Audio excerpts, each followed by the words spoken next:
And here is the Writer's Almanac for Wednesday. It's the 29th of April, 2020.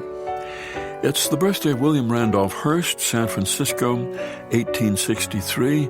His father acquired the San Francisco Examiner as payment for a gambling debt, and his son took it over at the age of 23 and became famous for sensationalism, or as it was called, yellow journalism.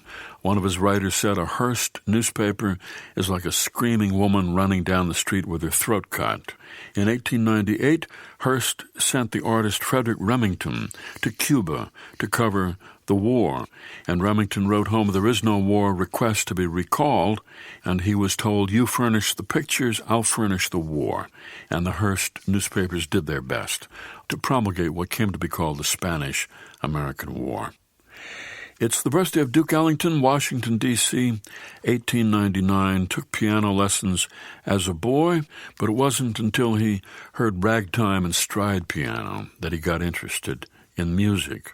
Duke Ellington said, "I never had much interest in the piano until I realized that every time I played, a girl would sit on the piano bench to my left and another to my right." It's the birthday of the editor Robert Gottlieb, born New York City, 1931. In 1957, he was a young editor at Simon & Schuster when the company was in turmoil. Nobody seemed to be in charge. And he received a manuscript for a book called Catch 18 by Joseph Heller. Gottlieb thought it was brilliant, and he and Heller went to work on the book. Gottlieb taped pieces of the manuscript and Heller's handwritten notes all over his office walls and desk, rearranging passages of it. One day he heard that the novelist Leon Uris was about to publish a book called Mila 18, and that's how Catch 18 became Catch 22. Came out in 1961, sold more than 1 million copies.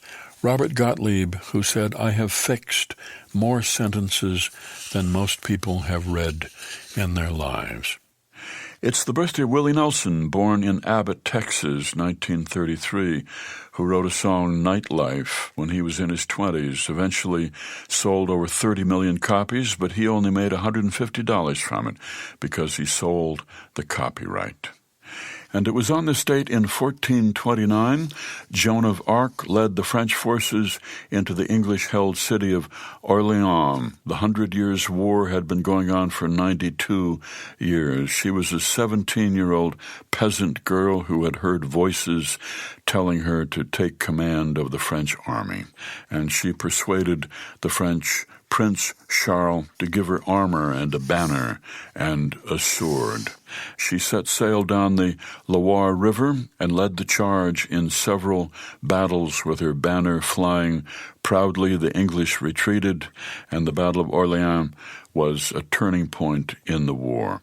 Charles was crowned Charles VII of France, with Joan of Arc kneeling at his feet, but when she was captured by the English, he did nothing to try to rescue her, and she was burned at the stake as a heretic on May 30th, 1431, convicted of witchcraft and heresy and cross-dressing, which was considered a form of heresy.